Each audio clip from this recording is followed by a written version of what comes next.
இல்லை உங்களுக்கு விவசாயம் செய்ய முடியல, 20 ஏக்கர் இருக்கு, நான் டாக்டர் தொழில் பண்றேன், அது வேற ஒரு தொழில் பண்றேன், அப்படி உங்களுக்கு ஒரு இது இருந்ததுன்னா பார்க்க முடியலன்னா நாங்களே எடுத்து எங்கள் அலுவலர்களை நியமித்து நாங்கள் வந்து குத்தகை அடிப்படையில் செஞ்சு கொடுக்குறோம்.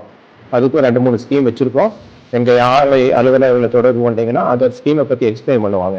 பெரிய விவசாயிகள்லாம் அவங்களோட நெக்ஸ்ட் ஜெனரேஷன் பசங்கள்லாம் வெளியூர் எங்கேயாவது போயிடுறாங்க, வேலையில் இருக்காங்க, கிராமங்கள்ல இல்லை, இன்னும் வயசாயிடுச்சு, அவங்களால பண்ண முடியல அப்படின்னு தரிசா போட்டிருக்கிற நிலங்களை எடுத்து கூட நாங்க அவங்களோட ஒப்பந்த முறையில நாங்களே எடுத்து அதுல நாங்களே கரும்பு விவசாயம் பண்ணி சிறப்பான முறையில செஞ்சு அவங்களுக்கு பேமெண்ட்டும் பேங்க் அக்கௌண்ட்டுக்கு டிரான்ஸ்ஃபர் பண்றோம்.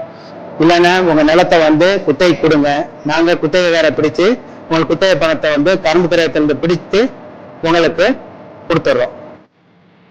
நம்ம பகுதியில் இப்ப பாக்குறோம், கடந்த ஒரு 3-4 வருஷமாக நல்ல மழை, கம்மாயில் நல்லா பெறுவது, நிலத்தடி நீர் நல்லா உயர்ந்திருக்குது. ஒரு சின்ன கணக்கு பார்த்தோம்னா நம்ம பகுதியில் கிட்டத்தட்ட 37,000 to 40,000 ஏக்கர் வந்து பாத்தீங்கன்னா கரும்பு சாகுபடிக்கு உகந்த நிலங்களாகவும் வசதி வாய்ப்போடு உள்ளதா இருக்கிறது. ஆகையால் நீங்களும் கரும்பு பயிரிட்டு பலன் பெற வேண்டும் என்று கேட்டுக்கொள்கிறோம். சக்தியுடன் இணைவோம், விவசாயத்தில் வெல்வோம், வாழ்க்கையில் வெல்வோம். வருங்காலம் நமது காலமாக இருக்கட்டும். சக்தியோடு இணைந்திருப்போம், சக்தியோடு வாழ்வோம், கரும்போடு இணைந்திருப்போம்.